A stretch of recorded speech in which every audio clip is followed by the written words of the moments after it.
Hello friends, मी प्रज्ञा तुम्हा सर्वांचं स्वागत करते आपल्या कलेक्टर गुरुच्या या ऑनलाईन प्लॅटफॉर्मवरती। आजचं आपलं हे 74 नंबरचं लेक्चर आहे, ज्याच्यामध्ये आज आपण फिजिक्सचा एक करंट इलेक्ट्रिसिटी हा टॉपिक अभ्यासणार आहोत। करंट इलेक्ट्रिसिटीवरती आपल्याला साधारणपणे जसं की आधी सांगत आले 10th व्यवस्थित प्रिपेअर करायचे, ठीक आहे। कारण आत्तापर्यंत सगळे प्रश्न जेवढे पडले त्या टॉपिकवरती तेवढे 10th लेवलचेच पडलेले आहेत, ठीक आहे। सो आपण थोडंसं हे अभ्यासणार आहोत। आजचा टॉपिक आहे आपला करंट इलेक्ट्रिसिटी।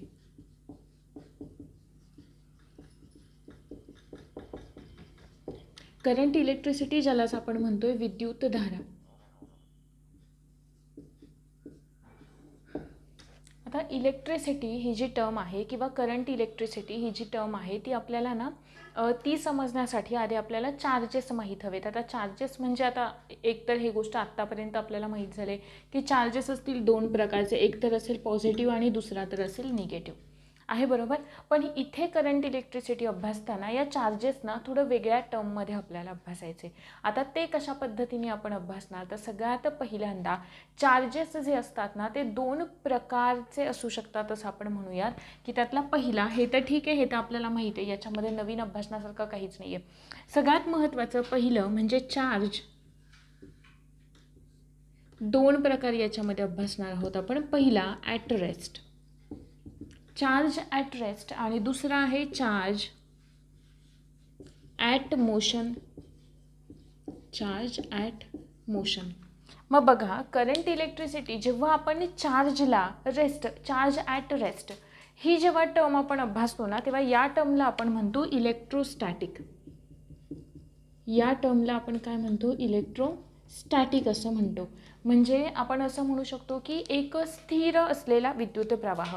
पण करंट इलेक्ट्रिसिटीमध्ये आपल्याला चार्जेस जेव्हा मोशनमध्ये असतात तेव्हा त्या टर्मला आपण म्हणतो करंट इलेक्ट्रिसिटी, आणि जोच आजचा आपला पार्ट आहे अभ्यासण्याचा, करंट इलेक्ट्रिसिटी, ठीक आहे। मग हे करंट इलेक्ट्रिसिटी अभ्यासताना किंवा जेव्हा आपण चार्ज हे जेव्हा मोशनमध्ये आहेत असं जेव्हा आपण म्हणतो तेव्हा मोशनमध्ये असलेल्या चार्जेसमध्ये सुद्धा दोन प्रकार पडतात। पहिलं म्हणजे कॉन्स्टंट वेलॉसिटीनी ज्यांचा वेग किंवा ज्यांची वेलॉसिटी बघूयात, जर का ॲट मोशन आहे असं मी म्हणते तेव्हा सुद्धा ते दोन प्रकारचे असतात। सगळ्यात पहिलं म्हणजे पहिलं येईल की कॉन्स्टंट वेलॉसिटीमध्ये त्यांची मोशन होतीये, कॉन्स्टंट वेलॉसिटी म्हणजे ज्या वेगाने ते काय करतात, त्यांची गती प्राप्त आहे त्यांना, तो कसा आहे, कॉन्स्टंट आहे।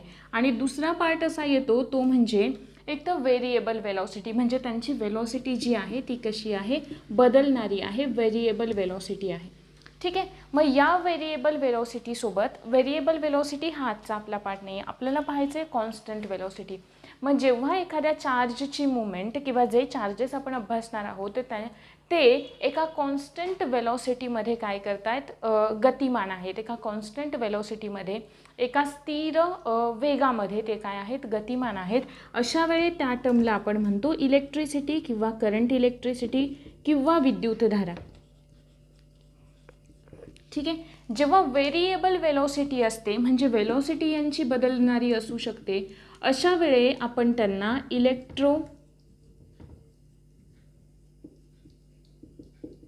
मॅग्नेटिक करंट असं सुद्धा म्हणतो, ठीक आहे। किंवा इलेक्ट्रोमॅग्नेटिझम जो आपला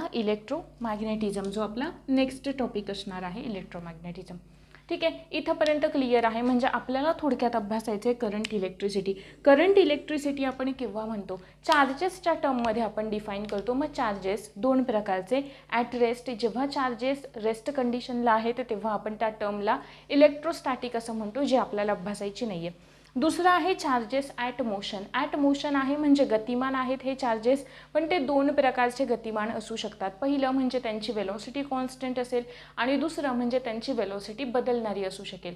बदलणारी वेलॉसिटी असते तेव्हा आपण त्या टर्मला म्हणतो इलेक्ट्रोमॅग्नेटिझम आहे, बरोबर।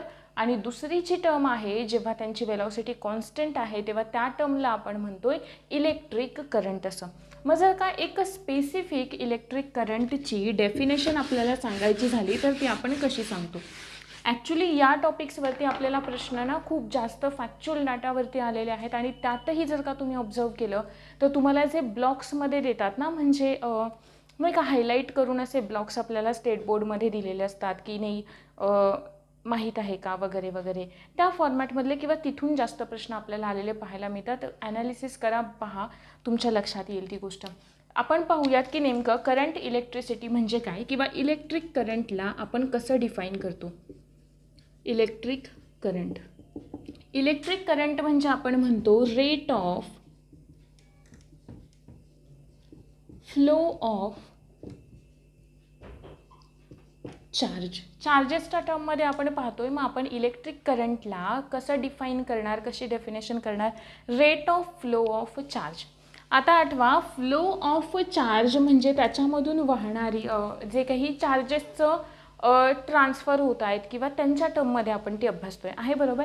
मग चार्ज जो आहे तो चार्ज आपण कोणत्या लेटरनी डिनोट करतो, कॅपिटल क्यूनी डिनोट करतो. आणि जेव्हा आपण रेट ऑफ असं म्हणतो तेव्हा आपण ते दर्शवतो स्मॉल टीनी आहे, बरोबर. मग इलेक्ट्रिक करंट म्हणजे आय बरोबर आपल्याला काय एक फॉर्म्युला मिळाला Q/T आहे, बरोबर. म्हणजे current is equal to charge upon time किंवा पिरियड काही म्हणा आहे, बरोबर. आता याचं युनिट काढायचं आहे आपल्याला. चार्ज लक्षात ठेवा, कॅपिटल Q, टाईम आहे स्मॉल टी. क्लिअर इथंपर्यंत. चार्जचं युनिट आपण देतो. आपल्याला जर का करंटचं युनिट काढायचं आहे, आपल्याला हवं unit of SI, unit of current आहे, बरोबर. मग करंटचं युनिट काढण्यासाठी या दोघांचं युनिट माहीत असणं गरजेचं आहे. पहिलं म्हणजे चार्जचं युनिट काय असतं, कुलोम. आणि टाईमचं युनिट काय असतं, सेकंड.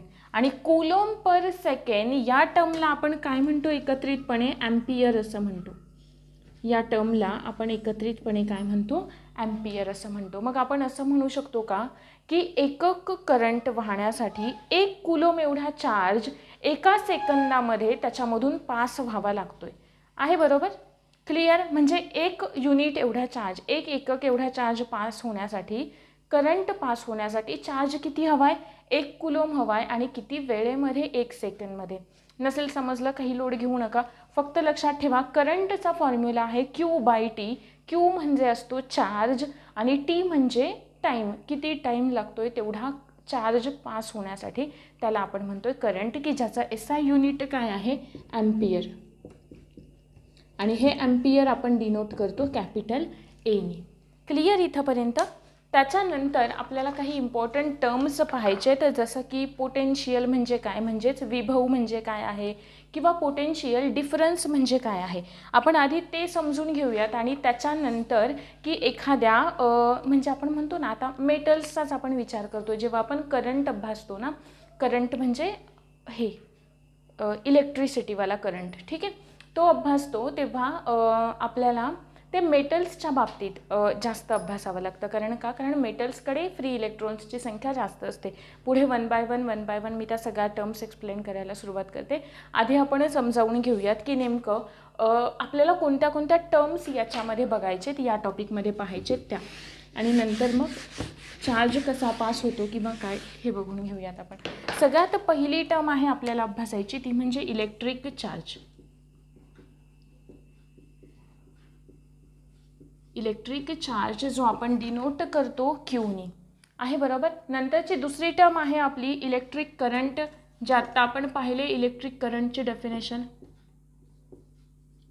इलेक्ट्रिक करंटसुद्धा पाहिलं, इलेक्ट्रिक चार्जेससुद्धा पाहिले, एदर पॉझिटिव्ह असेल किंवा निगेटिव्ह असेल, त्यांचा फ्लो कशा पद्धतीने होतोय, कशा पद्धतीने ते ट्रान्सफर होत आहेत. इकडे थोडंसं वेगळं असतं. आपण नेहमी जसं अभ्यासात आलो आहे की हायर कॉन्सन्ट्रेशनकडून लोअर कॉन्सन्ट्रेशनकडे होतं, नॉट नेसेसरी की प्रत्येक ठिकाणी तोच रूल लागू होतो, नाही का. इकडे थोडंसं वेगळं आहे, आपण ते समजावून घेऊयात पुढे. इलेक्ट्रिक करंट आहे विद्युतधारा. तिसरी जी टर्म आहे ती आहे पोटेन्शियल आणि पोटेन्शियल डिफरन्स. तिसरी जी टर्म आहे ती आहे पोटेन्शियल डिफरन्स. पोटेन्शियल डिफरन्स आपण डिनोट करतो व्हीनी, कॅपिटल व्हीनी, वोल्ट हे त्याला एकक आपण वापरतो. नंतरची टर्म आहे रेझिस्टन्स आणि resistivity.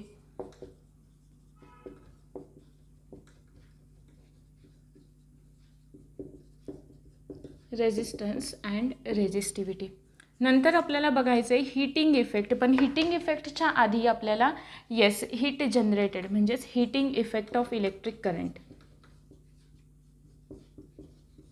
Heating effect of electric current,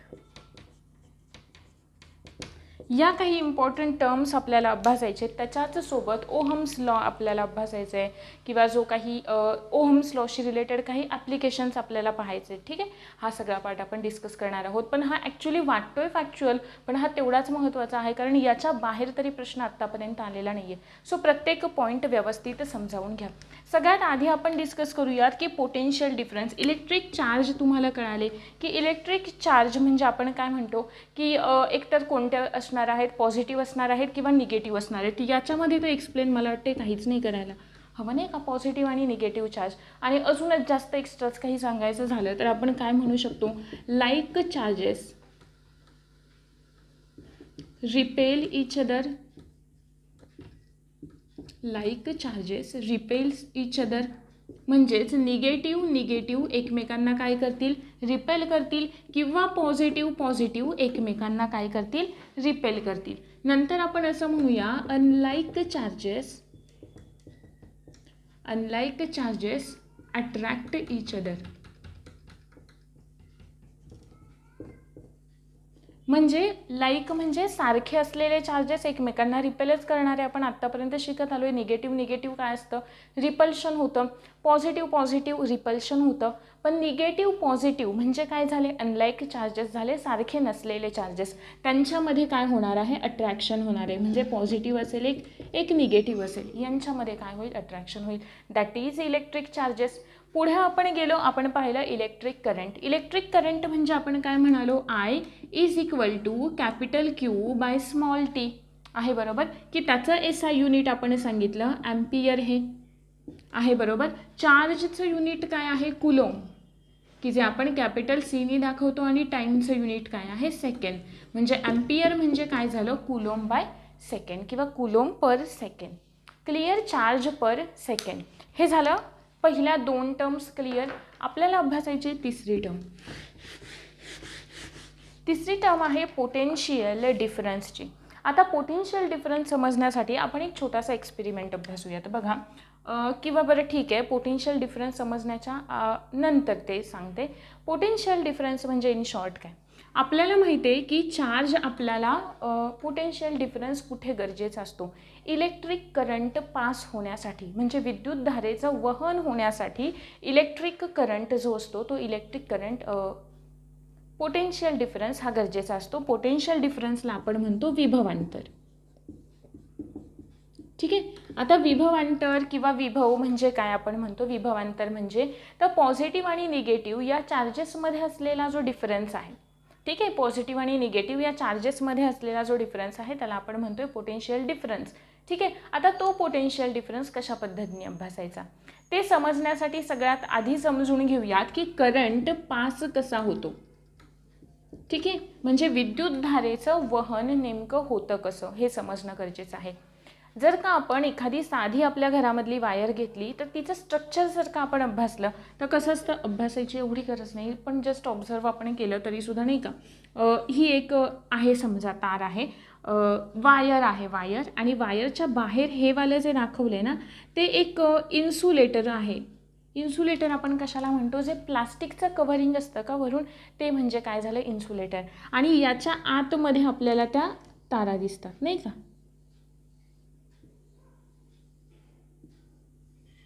आहे बरोबर. ज्या मेटल ज्या वायर्स दिसतात तर त्यांना आपण काय म्हणतो, हा बाहेरवाला जो पार्ट आहे त्या बाहेरच्या पार्टला आपण म्हणतो इन्सुलेटर. बाहेरच्या पार्टला आपण म्हणतो इन्सुलेटर किंवा त्याला आपण म्हणतो विसंवाहक. आणि हा जो आतमधला मेटलवाला पार्ट आपल्याला दिसतोय, मेटल असेल किंवा अलॉय असेल, काहीही असेल, पण हा की जो इलेक्ट्रिक चार्ज किंवा जो विद्युत धारेचं वहन करून नेणार आहे त्याला आपण म्हणतोय कंडक्टर. त्याला आपण काय म्हणतोय, कंडक्टर. आता या दोघांमध्ये जर का आपल्याला बेसिक डिफरन्स सांगायचा झाला की कंडक्टर्समधला आणि इन्सुलेटर्समधला, तर आपण काय सांगणार, सगळ्यात महत्त्वाचं की कंडक्टर्स जे असतात, कंडक्टर्स म्हणजे वाहक ज्यांना आपण म्हणतो, की ते काय करतात, इलेक्ट्रिसिटी किंवा ज्याला आपण म्हणतो ना की ते जे काही असे मटेरियल की जे इलेक्ट्रॉन्सच्या वहनासाठी काय करतात, मदत करतात किंवा आपण असं म्हणू शकतो की विद्युतधारेच्या वहनासाठी मदत करतात, ते म्हणजे काय झाले, कंडक्टर. आणि जे त्याच्यामधून करंट पास होऊ देत नाही, जे असे मटेरियल की ज्यांच्यामधून करंट पास होऊ शकत नाही, ते म्हणजे आपण काय म्हणतो, इन्सुलेटर. क्लिअर? दोघांमधला डिफरन्स फार काहीच नाही आहे याच्यामध्ये, खूप बेसिक टर्म्स आहेत. एक जनरल मी एक्झाम्पल सांगितलं, आपल्या घरातली वायर घेतली एखादी आपण खराब झालेली, त्याचंही स्ट्रक्चर आपण पाहतो की बाहेरून एक प्लास्टिकचं कोटिंग असल्यासारखं असतं. ते प्लास्टिकचं कोटिंग म्हणजे काय आहे, इन्सुलेटर आहे किंवा विसंवाहक आहे की ज्याच्यामधून इलेक्ट्रिसिटी पास होणार नाही आहे, जे करंट पास होऊ देणार नाही. आणि आतमध्ये असलेल्या ज्या तारा असतात त्या काय असतात, कंडक्टर असतात. हे इथंपर्यंत क्लिअर. नंतरचं पुढे जेव्हा हे जे कंडक्टर्स असतात ना, ते कंडक्टर्स मॅक्झिमम कोणते असतात माहिती आहे, मेटॅलिक कंडक्टर्स असतात. मेटॅलिक म्हणजे धातूंचे कंडक्टर्स असतात, मेटल्सचे कंडक्टर असतात. मग आता मेटल्सचे कंडक्टर आणि इतरांचे कंडक्टर काय फरक, डिफरन्स काय आहे?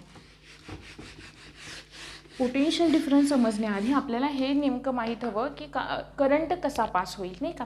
बघूयात आपण.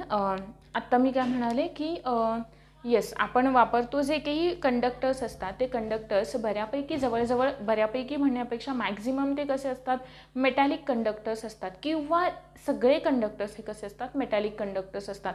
आपण इथे अभ्यास करणारे सगळे कसे आहेत, मेटॅलिक कंडक्टर्स आहेत. मग या मेटॅलिक कंडक्टर्स आणि नॉन मेटॅलिक कंडक्टर यांच्यामध्ये डिफरन्स काय आहे, आपण प्रिफर मेटॅलिक कंडक्टर्सना का करतो, आहे ना, बरोबर, किंवा धातूंच्या तारा आपण का वापरतो. ठीक आहे, बघा डिफरन्स. इकडे मी म्हणते धातू आणि इकडे म्हणते अधातू. आता याचं मी डिफरन्स सांगणार नाही आहे, फक्त आपल्या टर्मशी रिलेटेड सांगते, कारण ऑलरेडी आपलं मेटल नॉन मेटल एका पूर्ण चॅप्टरमध्ये डिस्कस करून झालेलं आहे.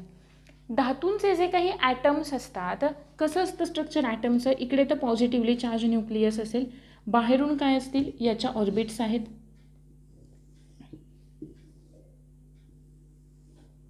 या काय आहेत, ऑर्बिट आहेत. या प्रत्येक ऑर्बिटची एक एनर्जी लेवल असते, लक्षात ठेवायची. ती एनर्जी लेवल विचारलेली होती, मी तुम्हाला या आधीच्या टॉपिकमध्ये सांगितलेली आहे. ती एनर्जी लेवल प्रत्येक ऑर्बिटची एक वेगळी अशी एनर्जी लेवल असते, आहे बरोबर इथंपर्यंत. अजून एक महत्त्वाचा मुद्दा की मेटल्सचे जे ॲटम्स असतात ना, त्या मेटल्सच्या किंवा धातूंच्या अणूंची साईज जी असते, आकार जो असतो तो कसा असतो, लार्ज असतो, मोठा आकार असतो. कोणाचा, या मेटल्सच्या अणूंचा किंवा धातूंच्या अणूचा, मेटलच्या ॲटम्सचा आकार जो असतो तो कसा असतो, मोठा असतो, as compared to non metallic conductors. म्हणजे इकडे यांची जी साईज आहे ती कशी असते, कमी असते. आहे क्लिअर इथंपर्यंत? मग आता बघा एक साधा एक डिफरन्स. इथे चार्जेस कोणते असतात, पॉझिटिव्ह चार्ज असतो केंद्रकामध्ये, म्हणजे प्रोटॉन्स असतात. इकडे बाहेर जे आहेत, या ज्या ऑर्बिट आहेत किंवा ज्या कक्षा आहेत, कवच आहेत, त्यांच्यामध्ये काय असतात, इलेक्ट्रॉन असतात, आहे बरोबर, त्यांच्यामध्ये काय असतात, इलेक्ट्रॉन्स असतात.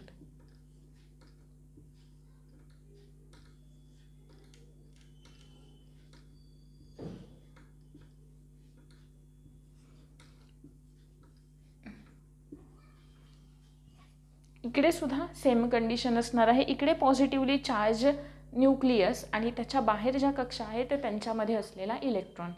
आपल्या सगळ्यांना माहिती आहे की हे जे काही इलेक्ट्रॉन्स आहेत ते एका सर्क्युलर मार्गाने त्या न्यूक्लियसच्या भोवती काय करत असतात, रिव्हॉल्व करत असतात. म्हणजे जसं की आपली सूर्यमाला आहे बरोबर, सूर्य सेंटरला आहे आणि त्याच्या भोवती सगळे जे काही प्लॅनेट्स आहेत ते काय करतायत, रिव्होल्युशन त्यांचं सुरू आहे. अगदी सेम त्याच कंडिशनमध्ये इकडे सुद्धा सुरू आहे. पण जसं की आपण याआधी ग्रॅव्हिटेशन टॉपिक पाहिला, तिकडे मी तुम्हाला सांगितलेलं होतं की जर का पृथ्वीकडे ग्रॅव्हिटेशनल फोर्स आहे, गुरुत्व बल आहे, ती तिच्या म्हणजे तिच्या जवळच्या एका ठराविक कक्षेमध्ये असलेल्या सगळ्या ऑब्जेक्ट्सना, सगळ्या मटेरियल ऑब्जेक्ट्सना स्वतःकडे काय करते, खेचून घेते, अट्रॅक्ट करून घेते. रिझन काय, ग्रॅव्हिटेशन. कोणी दिलं, न्यूटननी दिलं, आहे बरोबर. मग हे जे ग्रॅव्हिटेशन आहे ते पृथ्वीपर्यंत लिमिटेड होतं. मग आपण सूर्यमालेला ही टर्म लावू शकतो की पृथ्वीच्या एका ठराविक कक्षेच्या बाहेर गेल्यावर मग ती कक्षेच्या बाहेर म्हणजे कोणत्या कक्षेच्या बाहेर, तिच्या गुरुत्वीय कक्षेच्या बाहेर गेल्यानंतर कोणतंही एखादं मटेरियल ऑब्जेक्ट हे त्या पृथ्वीच्या गुरुत्वीय बलाच्या इन्फ्लुएन्समध्ये राहत नाही आहे, बरोबर. मग त्याच पद्धतीने इथे सुद्धा काय होतं माहिती आहे का, एका ठराविक यांची एनर्जी लेवल जी आहे ना ती कमी कमी होत जाते. म्हणजे जसजसे ॲटम या न्यूक्लियसपासून दूर जात आहेत ना तसतसा या चुकलं नाही का, जसजसे इलेक्ट्रॉन या न्यूक्लियसपासून दूर जात आहेत तसतसा या न्यूक्लियसचा या दूरवरच्या ॲटम्सवरचा कंट्रोल हा कमी होतोय, नाही का. आपण शिकलो आहे की जर का हे पॉझिटिव्ह आहे हे निगेटिव्ह आहे, चार्जेस दोघांचे बॅलन्स्ड आहेत, तर मग ते सगळे स्वतःवरती का नाही घेतात का, कारण त्याच्या एक एनर्जी लेवल आहे, त्या ठराविक एनर्जी लेवलमध्येच ते काय करत असतात, फिरत असतात. क्लिअर इथंपर्यंत. मग इथे जे आहे ना याच्यासाठी कारणीभूत काय असतो, लास्ट लेक्चरला सेंट्रिपेटल फोर्स सांगायचं राहिलं मला वाटतं. एखादं आपण ऑब्जेक्ट घेतलं, ते जर का आपण गोल गोल गोल फिरवतोय किंवा कोणतंही ऑब्जेक्ट आहे जे गोलाकार किंवा वर्तुळाकार मार्गाने फिरते, कोणतंही ऑब्जेक्ट आहे ते जर का वर्तुळाकार मार्गाने फिरतंय तर ते नेहमी त्या ऑब्जेक्टना त्याच्या सेंटरकडे म्हणजे ज्या वर्तुळाकार मार्गाने फिरते, म्हणजे फॉर एक्झाम्पल हेच इथेच कन्सिडर करूया आपण, हे जे इलेक्ट्रॉन्स आहेत ते या न्यूक्लियसच्या भोवती फिरत आहेत, म्हणजे न्यूक्लियस हे या सगळ्यांचं काय आहे, सेंटर आहे, बरोबर. मग या इलेक्ट्रॉन्सची टेंडन्सी काय असते, सेंटरकडे अट्रॅक्ट होण्याची. म्हणजे इलेक्ट्रॉनवरती कोणता फोर्स काम करत असतो, इलेक्ट्रॉन्सवरती आपण म्हणूया तर सेंट्रिपेटल फोर्स काम करत असतो. सेंट्रिपेटल फोर्स, केंद्रकीय बल. आणि हे केंद्रकीय बल किंवा सेंट्रिपेटल फोर्स हा प्रत्येक त्या मटेरियल ऑब्जेक्टला लागू होतो की ज्याची मोशन किंवा ज्याची गती ही वर्तुळाकार मार्गाने आहे. क्लिअर इथंपर्यंत. पुढचा मुद्दा बघा, मला हे सांगायचं इथे सेंट्रिपेटल फोर्स तिकडचा सांगायचा राहिलेला होता म्हणून मी इथे एक्सप्लेन केलं. जसं की पृथ्वीच्या एका ठराविक कक्षेच्या बाहेर गेल्यानंतर ते पृथ्वीच्या इन्फ्लुएन्समध्ये राहत नाही आहेत किंवा त्या पृथ्वीच्या गुरुत्वीय बलाच्या नाही का इन्फ्लुएन्समध्ये नाही राहत आहेत, तसंच सेम यांचं सुद्धा होतं. म्हणजे काय, मेटलकडे असे प्रत्येक मेटलच्या ॲटमकडे एका ॲटमकडे 1 2 1 2 असे इलेक्ट्रॉन असतात की जे या न्यूक्लियसच्या इन्फ्लुएन्सच्या बाहेर गेलेले आहे, बरोबर. म्हणजे न्यूक्लियसचा त्यांच्यावरती आता कंट्रोल राहिलेला नाही आहे आणि अशा इलेक्ट्रॉन्सला आपण काय म्हणतो, फ्री इलेक्ट्रॉन्स असं म्हणतो. अशा इलेक्ट्रॉन्सना आपण काय म्हणतो, फ्री इलेक्ट्रॉन्स. फ्री इलेक्ट्रॉन्सची संख्या मेटल्समध्ये जास्त असते, नॉन मेटल्समध्ये कमी असते किंवा काही बऱ्याचदा नसते सुद्धा. क्लिअर इथंपर्यंत. म्हणून आणि इलेक्ट्रिक करंट पास करण्यासाठी, विद्युत धारेचं वहन होण्यासाठी गरज असते ती या फ्री इलेक्ट्रॉन्सची, कारण इलेक्ट्रॉन्सकडे चार्जेस आहेत, निगेटिव्ह चार्ज आहे इलेक्ट्रॉनकडे, सो आपल्याला इलेक्ट्रॉनची गरज आहे.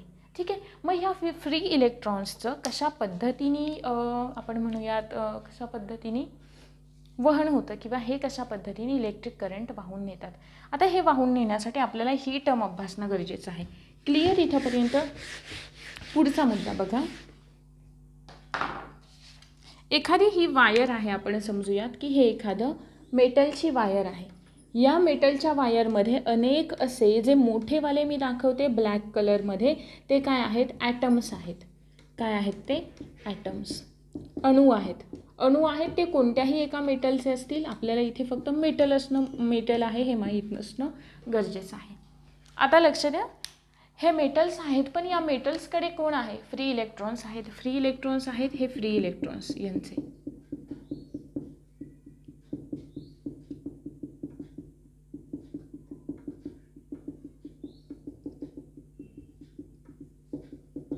आहे. क्लिअर. हे आहे फ्री इलेक्ट्रॉन.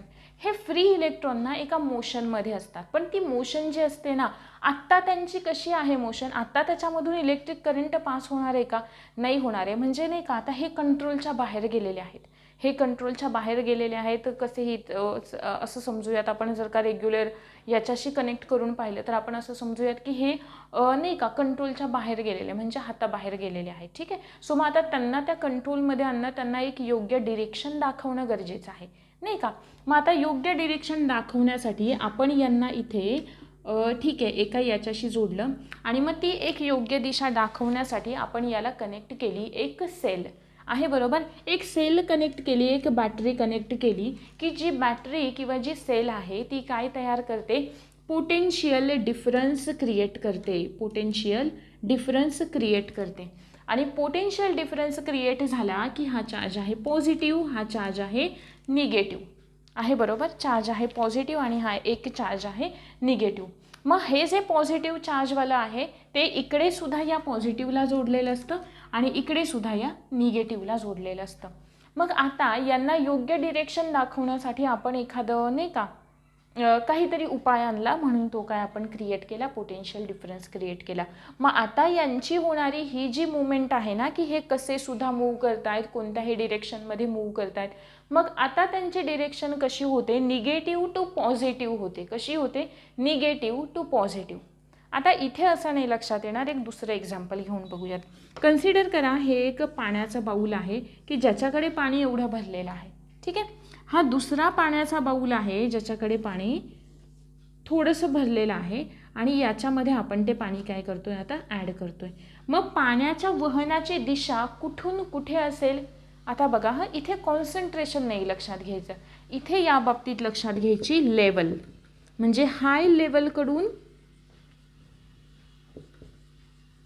लो लेवलकडे, हाय लेवलकडून लो लेवलकडे. मग सिमिलर पाण्याची लेवल या बाउलमध्ये जास्त आहे, ए या बाउलमध्ये, बी या बाउलमध्ये कमी आहे, म्हणजे पाण्याची डिरेक्शन असेल इकडून इकडे जाणारी. सेम इथेच ही कंडिशन फॉलो होते का, येस. पण इथे आता नाही हा पॉईंट व्यवस्थित आहे का. जेव्हा एखादा इलेक्ट्रिक करंट पास होतो ना, तेव्हा इलेक्ट्रिक करंट हा निगेटिव्ह टू पॉझिटिव्ह पास होतो. म्हणजे आपण इथे पोटेन्शियल डिफरन्स क्रिएट केला, पण ही इलेक्ट्रॉन्स जे पास होतील ना, आता जे असे पास होत आहेत ना, ती या इलेक्ट्रॉनची डिरेक्शन कशी राहील, ही अशा पद्धतीची राहील आहे, बरोबर. म्हणजे कुठून कुठे निगेटिव्हकडून पॉझिटिव्हकडे. मग मी म्हणू शकते का असं, डिरेक्शन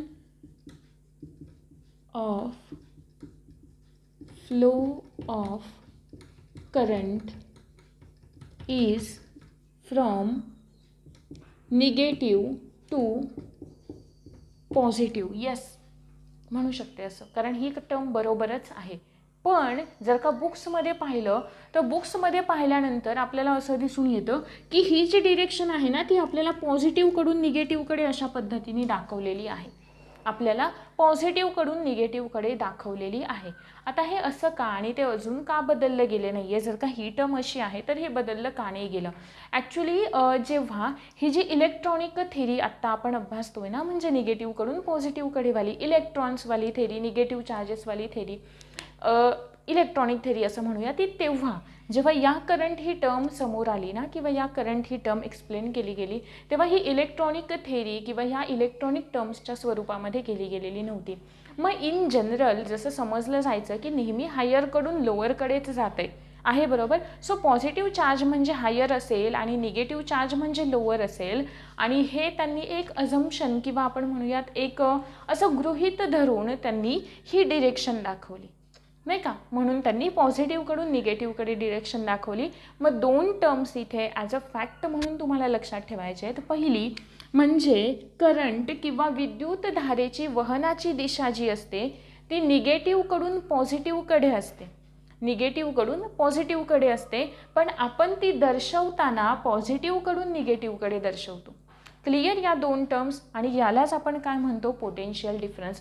पोटेन्शियल डिफरन्स म्हणजे यांच्या पॉझिटिव्ह आणि निगेटिव्ह चार्जमध्ये जो काही त्यांच्या इलेक्ट्रिक पोटेन्शियलमधला असलेला डिफरन्स असतो, म्हणजे पॉझिटिव्ह आणि निगेटिव्ह असा डिफरन्स क्रिएट करावा लागतो, त्यालाच आपण म्हणतो पोटेन्शियल डिफरन्स असं. आणि पोटेन्शियल डिफरन्स दिल्याशिवाय हे त्यांच्या योग्य मार्गावरती येत नाहीत इलेक्ट्रॉन. म्हणजे एखादा करंट पास होण्यासाठी गरज असते पोटेन्शियल डिफरन्सची. क्लिअर का ही दुसरी टर्म पोटेन्शियल डिफरन्स. आता पोटेन्शियल डिफरन्सच्या नंतर सगळ्यात महत्त्वाचा पार्ट की या चार्जेसची डिरेक्शन आपल्याला समजली आहे, बरोबर. नंतर आपल्याला अभ्यासायचं आहे की जर का आपण रेझिस्टन्स आणि रेझिस्टिव्हिटी या दोन टर्म्स आपल्याला अभ्यासायचे आहेत अजून. आता रेझिस्टन्स आणि रेझिस्टिव्हिटी अभ्यासताना ह्या इलेक्ट्रॉन्सचं वहन होतं आहे, असं आपण आत्ता म्हणालो की इलेक्ट्रॉन निगेटिव्हकडून पॉझिटिव्हकडे जात आहेत आणि आपण दर्शवताना पॉझिटिव्ह टू निगेटिव्ह दाखवतो आहे. आता एक सिंपल गोष्ट लक्षात ठेवा, इलेक्ट्रॉन कोणते पॉझिटिव्हकडून निगेटिव्ह इलेक्ट्रॉन कोणते असे इलेक्ट्रॉन निगेटिव्हकडून पॉझिटिव्हकडे जात आहेत? कोणते इलेक्ट्रॉन जात आहेत? फ्री इलेक्ट्रॉन्स जात आहेत का? येस. कोणते इलेक्ट्रॉन्स जात आहेत? Free electrons.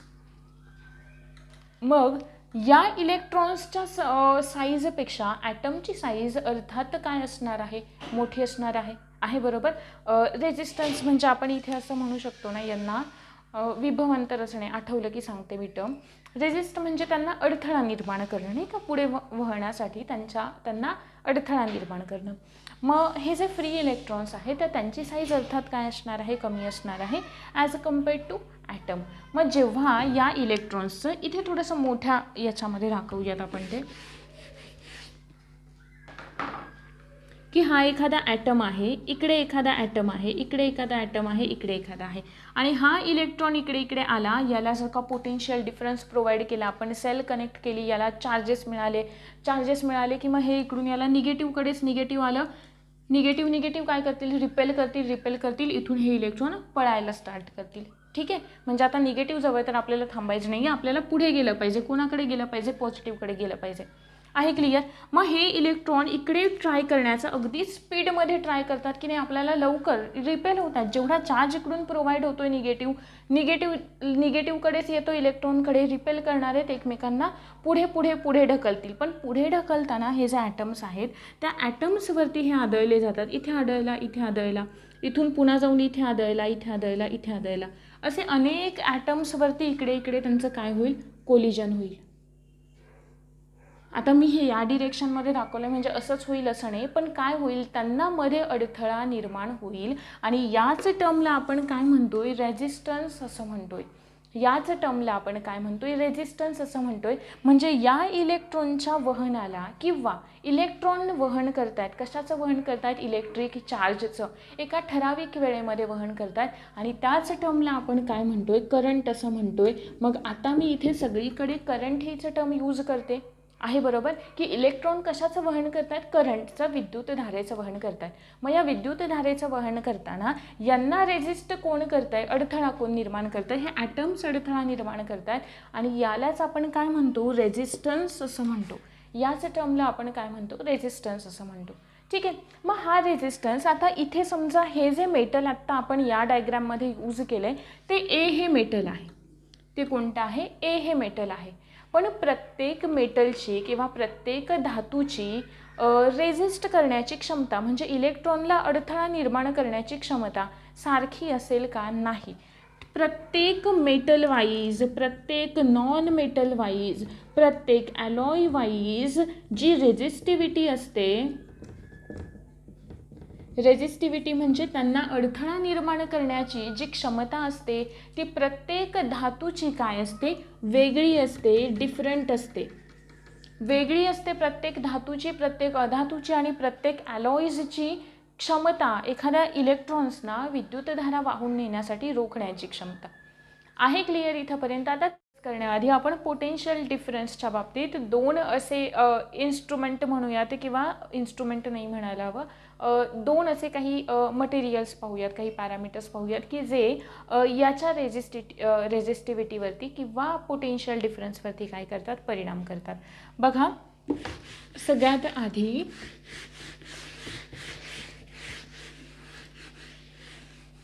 जेव्हा आपण एखादी इलेक्ट्रिक करंट जो आहे तो पास करताना ते जे इन्स्ट्रुमेंट आहे ते दोन प्रकारच्या सिरीजमध्ये कनेक्ट केलं जातं. पहिलं, जिला आपण म्हणतो एक एकसर जोडणी असं म्हणतो, की ज्याच्यामध्ये एका सिंगल याच्यामध्ये ते कनेक्ट केलेले असतात, सिरीज कनेक्शनमध्ये कनेक्ट केलेले असतात. आणि दुसरी असते समांतर जोडणी, जिला आपण पॅरलल कनेक्शन असं म्हणतो. ठीक आहे. मग त्यांच्यामध्ये सुद्धा काही डिफरन्स पडतो, तो जाऊन आपल्याला पुढे बघायचाच आहे. पण त्याच्या आधी पोटेन्शियल डिफरन्सबद्दल जेव्हा आपण सांगत होतो तेव्हा सगळ्यात पहिलं एक आहे ॲमीटर आणि दुसरं आहे व्होल्टमीटर. हे जे दोन आहेत ते दोघे अफेक्ट करतात किंवा यांचा परिणाम होतो त्या पोटेन्शियल डिफरन्सवरती. आता इन जनरल पहा, जर का एखादं एक्झाम्पल द्यायचं झालं तुम्हाला, तर आपण एखादी एक सिरीज कनेक्शनमध्येच ते कन्सिडर करूयात की ही एखादी कनेक्शन आहे आपलं, आणि हा इथे आपण व्होल्टमीटर कनेक्ट केलेला आहे बरोबर. मग इथे कन्सिडर करा जर का ॲमीटर जो आहे तो ॲमीटर हा रेझिस्टिव्हिटी कमी करतो, ॲमीटर रेझिस्टिव्हिटी कमी करतो म्हणजे अडथळा कमी निर्माण करणार आहे बरोबर. त्याच्यामुळे तिकडे शॉर्टिंगचे चान्सेस जास्त असतात. जेव्हा ॲमीटर कनेक्ट केलेला असतो तेव्हा तो इलेक्ट्रिक करंट पास होण्यासाठी किंवा एखाद्या विद्युत धारेला खूप कमी प्रमाणामध्ये काय करतो, रोधकता निर्माण करतो. रेझिस्टिव्हिटी म्हणजे रोधकता, अडथळा निर्माण करण्याचा प्रयत्न जास्त करतो. आणि व्होल्टमीटर जो आहे तो व्होल्टमीटर त्याचा अडथळा वाढवण्याचं काम करतो. त्याचबरोबर व्होल्टमीटर हे इलेक्ट्रिक करंट मेजर करण्याचं एक इन्स्ट्रुमेंट आहे असं पण आपण म्हणतो. ठीक आहे. मग बघा जर का या सिरीजमध्ये आपण असं म्हणालो की इकडे कनेक्ट केलेला आहे व्होल्टमीटर आणि आपल्याला व्हॅल्यू काढायची आहे कोणती, आपल्याला व्हॅल्यू काढायची पोटेन्शियल डिफरन्सची. पोटेन्शियल डिफरन्स आपण डिनोट करतो व्हीने आणि पोटेन्शियल डिफरन्स म्हणजे आपण असं म्हणतो की it is the work done, potential difference is the work done per unit charge. Potential difference PD म्हणजे potential difference is the work done per unit charge. आता वर्क डन, वर्कला आपण Wने डिनोट करतो आणि चार्जला आपण डिनोट करतो कॅपिटल Qने डिनोट करतो आहे बरोबर.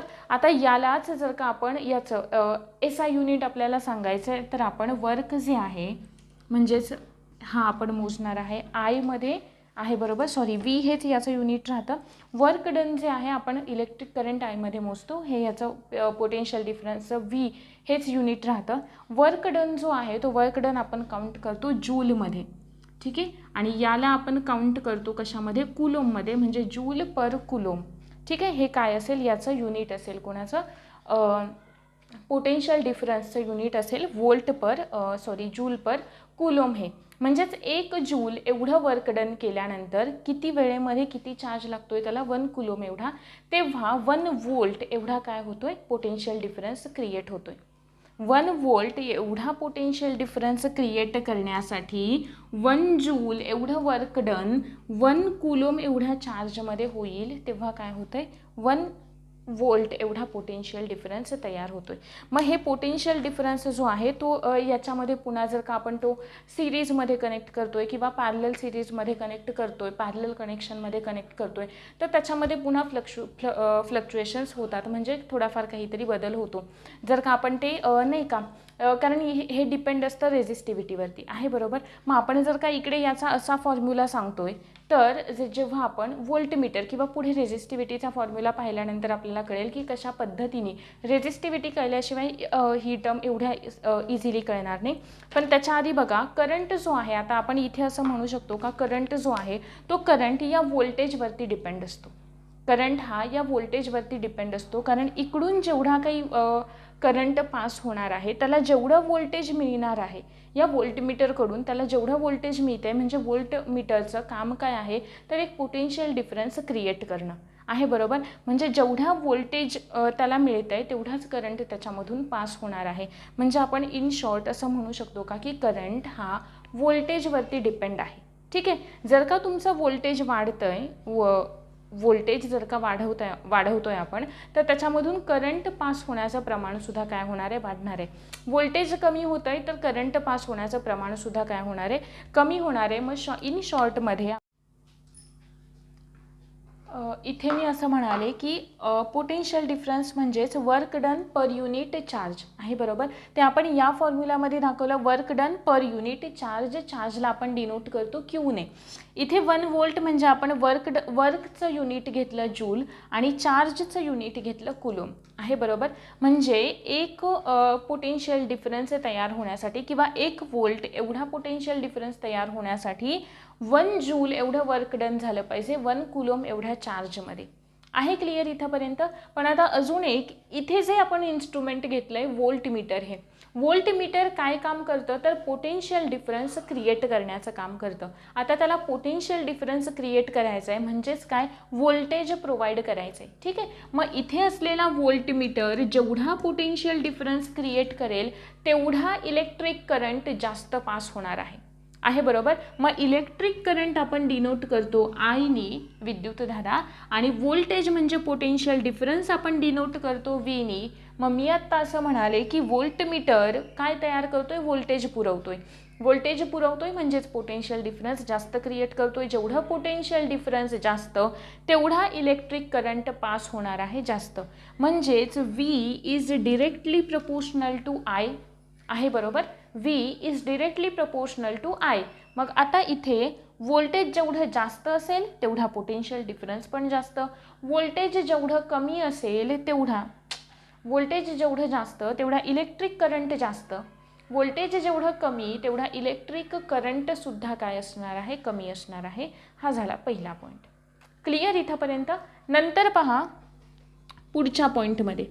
आता इथे हे डिरेक्टली प्रपोर्शनल आपल्याला काढून टाकायचं आहे. डिरेक्टली प्रपोर्शनल काढून टाकायचं आहे तर मग इकडे या ॲमीटरचा विचार करायचा. ॲमीटर काय करतो थोडक्यात, म्हणजे अजून एक गोष्ट माहिती आहे का, की ॲमीटर जो आहे तो रेझिस्टिव्हिटी कमी करतो. आता रेझिस्टिव्हिटी काय आहे हे आपण पुढचा जो काही आपली टर्म आहे तिथे आपण इन डिटेल डिस्कस करणारच आहोत. पण आत्ता इन शॉर्ट मी तुम्हाला आधी सांगितलं की रेझिस्टिव्हिटी म्हणजे एखाद्या मटेरियलची अशी प्रॉपर्टी की ती इलेक्ट्रिक करंट पास होऊ देत नाही आहे, नाही का. मग इथे हा जो व्होल्टमीटर आहे तो व्होल्टमीटर काय करतोय, व्होल्टेज जास्त प्रोव्हाइड करतो. म्हणजे काय थोडक्यात पोटेन्शियल डिफरन्स जास्त तयार करतोय पण रेझिस्टिव्हिटीसुद्धा तेवढीच जास्त तयार करतो आहे, बरोबर. याची रेझिस्टिव्हिटी कमी असते पण व्होल्टमीटरची रेझिस्टिव्हिटी जास्त असते. मग इथे आपण एक कॉन्स्टंट घ्यायचा, V is equal to I आणि R. आणि हा R म्हणजेच काय असतो, रेझिस्टन्स असतो, रोध असतो. रेझिस्टन्स किंवा ज्याला आपण रोध असं म्हणतोय. आणि रेझिस्टिव्हिटी म्हणजे काय असते, रोधकता असते. क्लिअर इथंपर्यंत. म्हणजेच मी असं म्हणाले V is equal to IR हा आपल्याला फॉर्म्युला मिळाला. कशाचा, पोटेन्शियल डिफरन्सचा. मग आता आपल्याकडे करंट आहे. मग थोडक्यात आधी आपण काय म्हणत होतो की पोटेन्शियल डिफरन्स हे कशावर डिपेंड आहे, पोटेन्शियल डिफरन्स म्हणजे व्होल्टेजवरती डिपेंड आहे. करंट जो आहे इलेक्ट्रिसिटी जी आहे ती कशावर डिपेंड आहे, व्होल्टेजवरती किंवा पोटेन्शियल डिफरन्सवरती डिपेंड आहे. पण आता या फॉर्म्युलानुसार आपण असं म्हणू शकतो का की इलेक्ट्रिसिटी किंवा करंट हा कशावर डिपेंड आहे, आरवरती सुद्धा डिपेंड आहे आणि याच्यावरती सुद्धा डिपेंड आहे. क्लिअर इथंपर्यंत. क्लिअर. असं नाही कळणार. पुढे बघूयात, अजून एक स्टेप पुढे जाऊन मग बघूयात. आपल्याला कशाची व्हॅल्यू काढायची आता, आयची. म्हणजे आयला इकडेच ठेवलं मी, V आहे त्या पोझिशनला ठेवला. हा R इथे मल्टिप्लायमध्ये आहे, इकडे आल्यानंतर काय होणार आहे, डिवाइड होईल. म्हणजे V is equal to V/R झालं आहे, बरोबर. मग आता थोडक्यात मी काय म्हणाले, जर का पोटेन्शियल डिफरन्स वाढवला, याला जर का इन्व्हर्स याच्या प्रपोर्शनलच्या फॉर्ममध्ये लिहिले, या फॉर्म्युल्याला इथे लिहूयात आपण. I इज इक्वल टू काय मिळालं आहे आपल्याला, V/R आहे, बरोबर. मग I जेवढा वाढवू, V म्हणजे पोटेन्शियल डिफरन्स जेवढं वाढवू, विभवांतर जेवढं वाढवू तेवढा करंट वाढणार आहे. पण रेझिस्टिव्हिटी जेवढी आपण कमी करू, जेवढी वाढवू, रेझिस्टिव्हिटी वाढवली की करंट कमी होणार, रेझिस्टिव्हिटी कमी केली की करंट काय होणार, वाढणार. ठीक आहे. हे झालं या टर्म्समध्ये. ठीक आहे. असं नसेल कळालं तर आता दुसऱ्या टर्ममध्ये बघूयात आपण पुन्हा.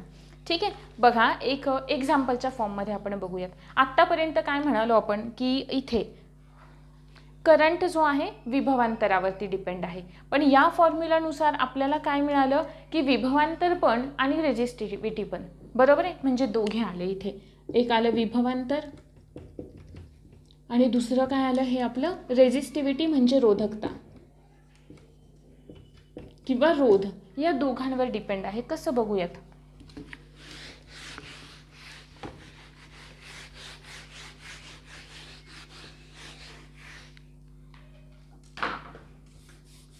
दोन इन्स्ट्रुमेंट घेतले मी.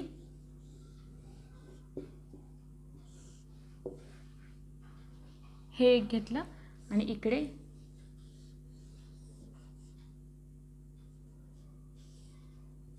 हे घेतलं. ठीक आहे. याच्यामधून पास होणारा जो करंट आहे, तो करंट किती आहे, इकडून सुद्धा 200 एम्पियर, इकडून सुद्धा 200 एम्पियर एवढा पास होतोय. ठीक आहे. रेझिस्टिव्हिटी जी आहे ती रेझिस्टिव्हिटी या एकाची आहे, आता याला कितीने जाईल बरं, 20ने जाऊ शकतो. याला कितीने आपण म्हणूयात, याची आहे 50. ठीक आहे. म्हणजे बघा हां, पहिल्या केसमध्ये ए केसमध्ये करंटची आयची व्हॅल्यू किती आहे, 200 आणि आरची व्हॅल्यू किती आहे, आरची व्हॅल्यू आहे, आरची व्हॅल्यू आहे, सॉरी आपल्याला करंटची नाही हां, आपल्याला पोटेन्शियल डिफरन्स पाहायचं आहे, पोटेन्शियल डिफरन्स. इथे सुद्धा पोटेन्शियल डिफरन्सची व्हॅल्यू किती आहे आपली 200 आहे, आरची व्हॅल्यू किती आहे 20. इथे सुद्धा आपली पोटेन्शियल डिफरन्स म्हणजे व्हीची व्हॅल्यू आहे 200 आणि आपलं आर म्हणजे रेजिस्टन्स किती आहे 50 आहे. ठीक आहे. आता इकडे बघा वोल्ट तर सेम आहे, व्होल्टेज सेम आहे बरोबर, पोटेन्शियल डिफरन्स सेम आहे. आपला फॉर्म्युला काय सांगतो V/R सांगतो, म्हणजे 200/20 किती मिळाले 20 ॲम्पियर, कारण आपण काय काढतोय करंट काढतोय, करंटचं युनिट आहे ॲम्पियर. पुढे इथे गेलो आपण पुन्हा V/R 200/50 किती मिळाले आपल्याला 4 ॲम्पियर. करंटमध्ये डिफरन्स पडला का, कोणामुळे पडला, रेजिस्टिव्हिटीमुळे पडला. मग इथे हे प्रूफ होतं की करंट हा फक्त व्होल्टेजवरती किंवा पोटेन्शियल डिफरन्सवरती डिपेंड नाही आहे, तर तो अजून कशावरती डिपेंड आहे, रोधकतेवरती डिपेंड आहे. ठीक आहे. आता आपण म्हणूयात की जर का हे याची व्हॅल्यू आपण वाढवतोय, कोणाची व्हॅल्यू आपण वाढवतोय, आणि हेच आपल्याला कोण सांगतो, ओहम्स लॉ हाच आहे ना आपला, ओहम्स लॉ. ओहम्स लॉ काय म्हणतो की एखाद्या वाहकाची भौतिक अवस्था स्थिर असताना, स्टेबल असताना त्याच्यामधून वाहणारी विद्युतधारा ही त्या वाहकातून वाहणाऱ्या, नाही का फारच मराठी होते ना, मीच कन्फ्यूज होते बघा.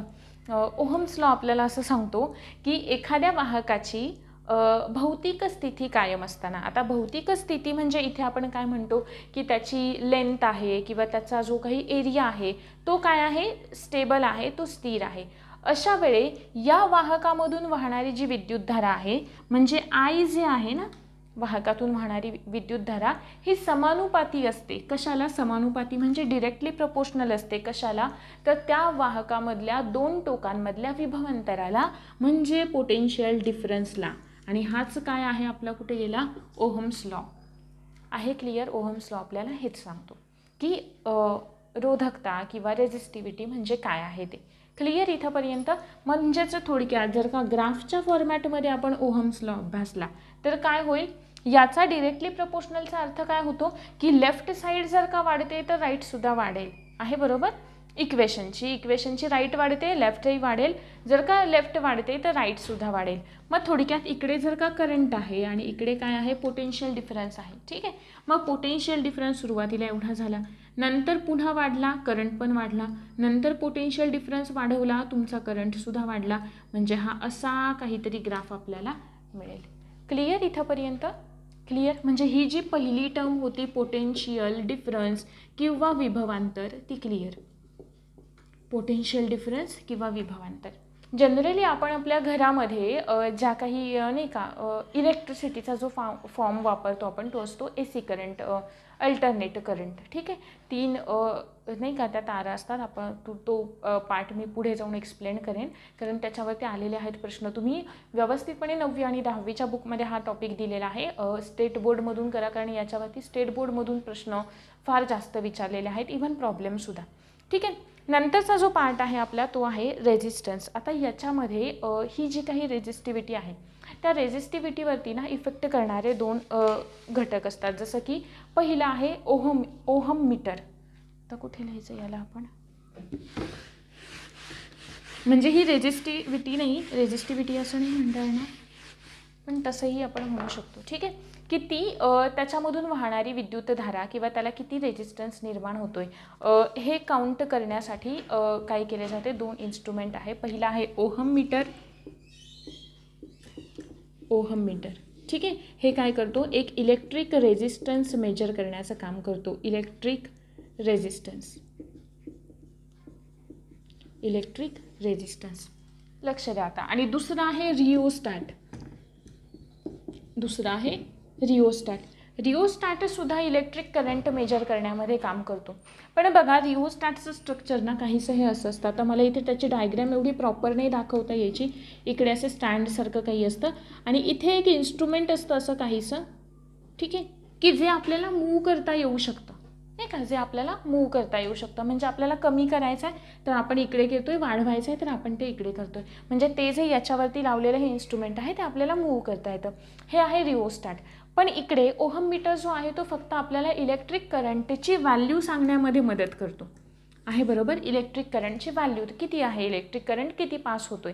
आणि दुसरं जे आहे इलेक्ट्रिक रेजिस्टन्स, इलेक्ट्रिक करंट नाही, इलेक्ट्रिक रेजिस्टन्स. आणि हे जे रिओस्टॅट आहे ते रिओस्टॅट त्या इलेक्ट्रिक करंट, इलेक्ट्रिक रेजिस्टन्सच्या व्हॅल्यूसोबतच त्याचे डिरेक्शन सांगण्यामध्ये सुद्धा मदत करतो. ठीक आहे. आणि अजून एक महत्त्वाचा मुद्दा लक्षात ठेवायचा की इलेक्ट्रिक करंट जो आहे आय, ही कशी व्हॅल्यू आहे, एक स्केलर व्हॅल्यू आहे, सॉरी स्केलर क्वांटिटी आहे. आपण क्वांटिटीज शिकलेलो आहे नाही का, फिजिकल क्वांटिटीज पहिलाच टॉपिक आपण फिजिक्समध्ये घेतलेला होता, फिजिकल क्वांटिटीज आणि मेजरमेंट. मग ही जी करंट ही टर्म आहे ती काय आहे, एक स्केलर क्वांटिटी आहे. क्लिअर इथंपर्यंत. स्केलर ॲक्च्युली ना करंटमध्ये, आता इथे तुम्ही म्हणाल की इकडे आपण जेव्हा इलेक्ट्रिक रेजिस्टन्स मोजतोय किंवा इतर करंट, तेव्हा आपल्याला त्याची दिशासुद्धा माहिती आहे, आपण दिशा पण दाखवतो नाही का, मॅग्निट्यूड किंवा त्याला परिणाम हे तर आहेच, पण आपण त्याच्या तो कोणत्या दिशेने वाहतोय हे सुद्धा दाखवतो. म्हणजे आपल्याला डिरेक्शन माहिती आहे, पण ते ॲक्च्युली ती हवी ना, वेक्टर क्वांटिटी हवी, सदिश राशी हवी, पण नाही. आपण एक अपवाद म्हणून लक्षात ठेवा, फॅक्ट म्हणून लक्षात ठेवा. पण लक्षात ठेवा की जरी इलेक्ट्रिक करंटची दिशा आपण दाखवत असलो, त्याला डिरेक्शन असली तरी सुद्धा आपण ती कशी क्वांटिटी आहे, स्केलर क्वांटिटी आहे असं कन्सिडर करतो. ठीक आहे. कन्फ्यूज नाही व्हायचं, हे पक्क लक्षातच ठेवायचं. Electric current is a scalar quantity. इथंपर्यंत क्लिअर. पुढचा जो पॉईंट आहे तो आहे रेजिस्टन्स. आता इथे तर रेजिस्टन्स आपण पाहिलं ह्या दोघांचा. पुढे थोडंसं जाऊयात आणि रेजिस्टन्स ही टर्म थोडी डिटेलमध्ये अभ्यासूया. रेजिस्टन्स म्हणजे आपण काय म्हणतो, रेजिस्टन्स म्हणजे आपण म्हणतो की ability of a material or ability of a conductor to oppose electric current, to oppose flow of electric current आहे, बरोबर. मग हा जो काही रेजिस्टन्स आहे तो रेजिस्टन्स कशाच्या आधारावरती असतो, म्हणजे जसं की मी आत्ता म्हणाले की ओहमने आपल्याला सांगितलं V is directly proportional to I. पण जेव्हा त्या कंडक्टरची, वाहकाची म्हणजे कंडक्टरची, कंडक्टर म्हणजे मेटल असणार आहे. नेहमी लक्षात ठेवायचं, रेझिस्टिव्हिटीचा जर का चार्ट पाहिला तर मेटल्सची रेझिस्टिव्हिटी कमी असते, म्हणून मेटल्स म्हणून जास्त हे होते नाही का, इलेक्ट्रिक करंट किंवा विद्युतधारा जास्त प्रमाणात वाहून नेली जाते. त्यानंतर ॲलॉईज जे असतात ना, ॲलॉईज म्हणजे धातू किंवा धातूंचं मिश्रण, म्हणजे आपण त्यांना ॲलॉय म्हणतो. त्या ॲलॉईजची रेझिस्टिव्हिटी सगळ्यात जास्त असते, ॲलॉईजची रेझिस्टिव्हिटी सगळ्यात जास्त असते. म्हणून नाही का आपण बल्बमध्ये वगैरे जी तार असते म्हणूया, किंवा आपले जे फ्यूज आपण लावतो ना घरामध्ये जे फ्यूज असतात, त्या फ्यूजमध्ये जर का आपण तो काढला तर त्याला 2 अशा चिप आपल्याला दिसतात. ठीक आहे. तिकडे किंवा अजून काही याच्यामध्ये आपण नायक्रोम सारखे हे यूज करतो का, कारण ते ॲलॉय आहे, निकेल आहे आणि क्रोमियम आहे यांच्यासारख्या धातूंचं. आणि ॲलॉय आहे म्हणजे त्याची रेझिस्टिव्हिटी सगळ्यात जास्त असणार आहे, म्हणजे ते काय करणार आहेत, इलेक्ट्रिक करंटला अपोज करणार आहेत. मग इलेक्ट्रिक करंटला अपोज करतात तर गुड कंडक्टर कशाचे असतात, गुड कंडक्टर असतात ते हिटचे. कशाचे असतात, हिटचे. म्हणून आपण जे काही इस्त्री वगैरे जे आपले असे असतात मटेरियल, तिकडे आपण त्यांचा यूज करतो. ते आपण पुढे इलेक्ट्रिक हिटिंग इफेक्ट ऑफ करंटमध्ये पाहणार आहोत, म्हणजे विद्युतधारेचा औष्णिक परिणाम त्याच्यामध्ये. ठीक आहे. आता आपण बघूयात की रेजिस्टन्स किंवा रोधकता किंवा रोध आणि रोधकता.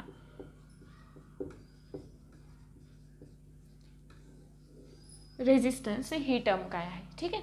आता बघा, रेजिस्टन्स सांगताना सगळ्यात आधी मी काय म्हणाले, आणि हा जो पुढचा रेजिस्टन्स हा पार्ट आहे तो आपण रेजिस्टन्स, त्याच्यानंतर सिरीजमधलं आणि पॅरलरमधलं जे काही इलेक्ट्रिक कंडक्शन आहे, त्याचबरोबर पॉवर काय आहे, आणि त्यानंतर आपण ज्या घरगुती तारा वगैरे वापरतो त्यांच्यामधला डिफरन्स काय आहे, आणि इतर जे काही सिम्बॉल्स आपण यूज करतो, या ज्या आत्ता काही टर्म्स वापरल्या त्यांच्यासाठी, आणि जो heating effect of electric current आहे, असे हे 2-3 जे काही पार्ट्स आपले राहिलेले आहेत ते आपण येणाऱ्या पुढच्या लेक्चरमध्ये कव्हर करणार आहोत. होप सो की हा जो इलेक्ट्रिक करंटशी रिलेटेड पार्ट होता, ज्याच्यामध्ये सगळ्यात सुरुवातीला आपण डिस्कस केलं की इलेक्ट्रिक करंट म्हणजे काय आहे, बरोबर, की त्याची डेफिनेशन आपण पाहिली, त्याचा फॉर्म्युला आपण पाहिला. त्याचबरोबर नंतर आपण पोटेन्शियल डिफरन्स डिस्कस केलं. पोटेन्शियल डिफरन्समध्ये व्होल्टमीटर डिस्कस केलं की त्याचा इफेक्ट काय होतो, ओहम्स लॉ डिस्कस केला. ठीक आहे. हा जो काही पार्ट आहे तो सगळा प्रयत्न करा की 9च्या चॅप्टरमध्ये जेवढा आहे तेवढा व्यवस्थितपणे तुमचा रीड करून होईल, कारण आत्तापर्यंत त्याहून बाहेर काही प्रश्न आलेला नाही आहे. सो प्रयत्न करा ॲटलिस्ट तेवढं तरी तुमचं व्यवस्थित प्रिपेअर झालेलं असेल. याच्या पुढचा जो पार्ट आहे तो आपण येणाऱ्या लेक्चरमध्ये घेणार आहोत. Thank you very much.